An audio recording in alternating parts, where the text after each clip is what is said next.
Nante gudi qabdu ka video abe ol baasinaan jedha namoonni tokko commenti jalatti. Abeet nante. Laalu barbaadani daabbo ishii. Yoo yaa harka fuunee akkam jirtanii fayyaa keessanii hordoftoota kiyya jaalatamuudhaaf kabajamu nageenya rar waaqayyo isin faatoo jecha. Gaanis nagaan jira qaxaleen keessa yookiin modelistiin keessa isheen lakkoofsa 8 fayyaan jira ha. Nanteen qorra jennaan qorri laal. On nama xallaza dhugaa qorri bara kana jechaadha guyyaa boru maali har'a horiidhaati paarsaantii harka dhibba keessaa paarsaantii 4 irra jira jedhan paarsaantii 4 jechuun sadarkaa tokkoffaa akka qorri akka ishee cabbii jechuudha. Kanaafuu ijoolleen biyya Arabaa kam keessa jirtu biyyoota ormaa keessa warra jirtan hundi keessanuu qorri kun waan cimee fi uffata fufurdaa uffadhaa uffata harka guutuu uffadhaa uffata kee furdamaa fakkaata harka guutuu qofa ta'e keessi isaa gaxanii kan qabu gabarii kan qabu uffadhaa uffata qorri isinirraa ittisu jechaadha. Baay'ee qorri cimeera. Keessattuu ijoolleen Saudi Arabiyaa jirtan qorri bara kana akka waggoota 60 booddee deebi'ee dhufe jedhan qorri akkana. Yeroo jalqabaaf deebii waggaa 60 booddee biyya kanatti deebi'ee dhufe jedhan cabbiitu bu'a jedhaniiru jechaadha. Kanaafuu of eeggannoo fayyaa ofiitiif gaariidha. Miidhamanii dhukkubsatuu caalaa wanni nama gadhiisu hin jiru. Kanaafuu don dhukkubsatiin osoo miidhamin dursitanii of eeggannoo gochuun gaariidha siniin jedha qima moochee. Kaza gara commenti keessanitti tan deebi'a kammoo maalan godha rabbitu nutti fide bara. Ijoollee tokko warri commenti gadhee akkasinaa barreessitan of xanaqqaqa adaba godhadhaa arraba keessanitti. Ani waan hin argine yookiin waan hin beekne tokko namarra hin godhu. Abee tanarrallee immoo waan ishiin hin hojjenne viidiyoo ishiin hin qabne gadi fidaan jiru. Waan ishiin qabdu waan ishiin hojjetteedha. Namoonni tokko riyaa gantuu jettan ishii caalaa kana ganeeyyuu hin jiru. Ani ishiin ganneeyyuu akka ishiin nagooteen ishiin gannean. Akka ishiin nagootee naganteen ani ishiin ganne bar maatiidhaan waliin na buuste bar obboleessa koo hangafaa yeroo nachi barri ol seenu maatii bira gizee jirru jechaadha. Yoo nachi barri seenu akka inni lafa taa'u akkanatti dhaabbannaaf jechuudha. Hin jilbiifennaaf kabajaarra jechaadha. Sodaarra hangafa keenya waan ta'eef. Yoo inni ol seene hagani ku gadi taa'utti hin teenyu. Bishaan harkaa finnee fi nyaata kennamuuf ta'e misaa laannee fi buna dhaabnaa fi kanuma buleessa hangafa jechuun ana biratti waan guddaadha jechaadha tallaaq wandimme. Baay'ee kabajaa jechuudha. Har'a garuu biyya namaa irraa fagaadhe jedhee buleessa kee xiqqeessu jechuun hojii isaatirraa guliisa godhee fidee jechuun salphaa isinitti fakkaati. Namoonni commenti akkasii barreessitanii fatuna aastanii tana na dubbistan amma maleen dubbadhuuyyu. Kaza ishiin dhufte keessannatti boosi. Mee warri haa baate dhiifama gaafattu jettan lakkoofsa tokko barreessa. Lakki immoo gadhiisii warri jettan 2 barreessa. Warri immoo lachuu keessan jirri lakkoofsa 3 barreessa. Kanaafuu yaada keessan barbaada. Nama arrabsinaa dhugaa. Nama arrabsuun sirrii miti. Nam beektamme namoonni tokko shaarmuxaanaan jette shaarmuxaana waan jedhina. Shaarmuxinnaa isatti na agartan. Ani waan jiru dubbadha malee waan hin jirre nama yakkula. Kanaafuu odoo waa'ee namaa hin beekin osoo duuba namaa hin beekin waan hin taane namaan barreessina.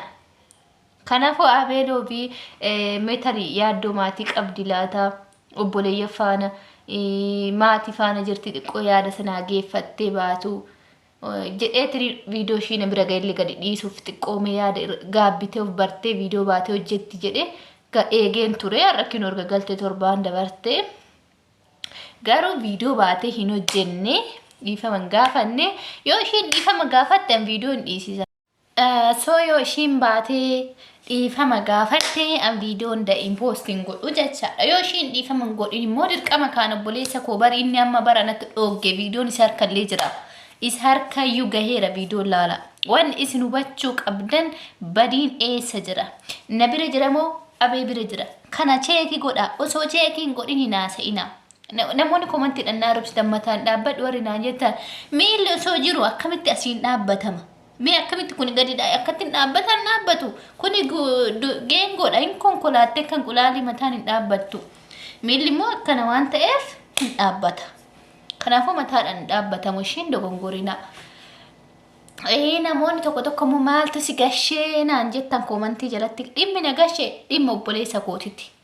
Aari obboleessa kooti immoo dirqama kaa. Baatee ishiin isa dhiifama gaafatte malee inni hin dhiisu amma takka takkaan safara warra mana ishii maatii ishii dirasii beeka amma inni boota waan waraana waan ta'eef dhaaba waraana keessa waan hojjetu biyyoota hunda waan deemuuf ni beeka. Wallagga ni beeka, Shawaa ni beeka, Jimma ni beeka, Arsii ni beeka, Harargee ni beeka, Wallagga godina Oromiyaa taatu hundaa hin beeka inni. Waan federaala waan ta'eef boota hunda ija waraana waan ta'eef ni deema bakka hunda jechaan. So kanaafuyyuu hundi keessanuu nan arrabsinaa daraa keessa narraa gadi bu'ame dura yaadicha hubadhaa. Yaadicha anaaf ishii jidduu jiru maal akka ta'e hubadhaa. Dubbiin kun hagam cimti jedhaa hubadhaa. Osoo yaada hubatiin arrabatti maa kaattu. Namni bar dubbii xiinxalee madaalee maaltu achi jira maaltu as jira badiin garam jira garana jira moo garas jira yaada jedhu cheekii godha. Iiditu godhaa dubbii cuunfaa. Oda dubbii cuunfitanii xiinxaltanii madaaliin namarraa naasa'inaa. Maal jechuu keessani maal taatan? Yaa ijoollee keenya ani bar nama guddaadha. Ani nama waggaa 30ti. Akkamittiin arrabsitu mee komantiidha. Isinuman dabbaruu.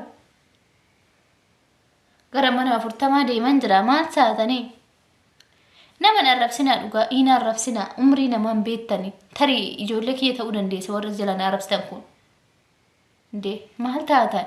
Yaa waa hubannu. Komantiin wifi nuti tole jennee komantii gadhee namaan barreessinaa. Sirrii miti arrabni akkasii. Isin komantii ani waan gaadheeyyuu dugungura tokko hojjedheeyyuu uduman dugungura hojjedheeyyuu na gorsaa. Lakki obboleetti keenya ku sirrii miti dugungura. Wanni ku sirrii miti akkana godhaa akkana mari'adhaa jedhaati waan karaatti na deebisu na gorsaa malee arrabni bar nama jallisaa yaa dhiiru maal taatan. Namni yoo arrabaan deemtan xiiqii yoo deeme sirii itti cima malee waan isin irraa dhoowwita san irraa duubatti hin deebi'u. Duubatti hin deebi'u laal. Kanaafuu ani isin naa gochuu qabdan amma kutaa kana keessatti ani abeeloofi gadiin dhiisamoo akka gadiin dhiisne. Poosti ishii godhuun qabamoo ishii poosti godhuun qabu. Yaada jedhu viidiyoo naa hojjedha. Komantii jalatti yaada gorsaa. Yaada amma lakkoofsa sadii isin gaafadhe kana naa barreessa. Namni viidiyoo gadhiisi jettu kan hin gadhiisinii haa viidiyoo dhiifama baatee dhiifama haa gaafattu kan jettu akkasumas immoo lamaan keessaa kan hin jirre lakkoofsa sadii barreessati yaada keessa yaada bal'aa isaa waan jecha kanaan wal qabate ta'uu danda'u poosti naa godha. Kanaafuu waan har'a sirriitti qorra dhugaa qorreedha lakkatti nu godhaa jira. Kanaafuu itti yaadaan sinitti mee viidiyoon ana bicha biran jiru laal yoo gadi bahellee nan komatina maaliif daftee oo dhiifama gaafatte akka achi dallachiisaniin godhaafan na qofa bicha biraa miti viidiyoon ishii ka jiru. Viidiyoon ishii obboleessa kiyya harka jira. Ijoollee booda jitu san harka jira. Mucicha ishii akkas irratti raawwate san isa dhuguumaa irraa fudhate san isa harka jira viidiyoon. Isa ayyuu ka waraabee jiratti erge malee jarri waa wajji jiran obboleessa kiyya wajji jira hin jiru. Mucaan boolee warri ijoolleen boolee hojjetoo wajji jiran hin jiran. Mucicha ishiin wajji walagganaa nyaamtee nu dhokattee bira dhayixeetu akkas ishee godha. Kanaafuu isin yaadni keessan qeenni keessan komantii bal'aa ergaa bal'aa nu barreessa. Baatee ishiin akka ishiin dhiifama gaafattu viidiyoo kanatti sheernaaf godha. Odoo viidiyoon kun gadi ba'ee booddee barakiinaan dhugaa ufannaa ajjeesaa baqqaanii gadi bahuu hin danda'u ija namaa dura jechuudha cinqamuu dura amma itti yaaddee viidiyoo kana hojjettee dhiifama obboleessa kiyya gaafachuu qabdi. Kanuma carraa waan biraa waan kennuuf hin jiru. Inna viidiyoo biraatiin walitti deebinaa viidiyoo kaan yoo ishiin hin baateen dhiifama hin gaafatiin akka viidiyoo namni biraallee gadhiise aariidhaan ani keessan jiru keessa na baasa. Ani irraa baheen jira maaliifi nabichaa biraa miti ka'anaayyuu bilbil namaati irraa natti as ergame waraabamee natti ergame malee waa'ee na si'achi erge.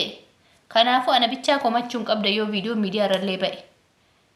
Sababni nama biraa waan jiruuf jechaadha. Garuu dursitee odoo dhiifama gaafattee kadhadhee fi akka dallachiisaniin gochuu danda'a.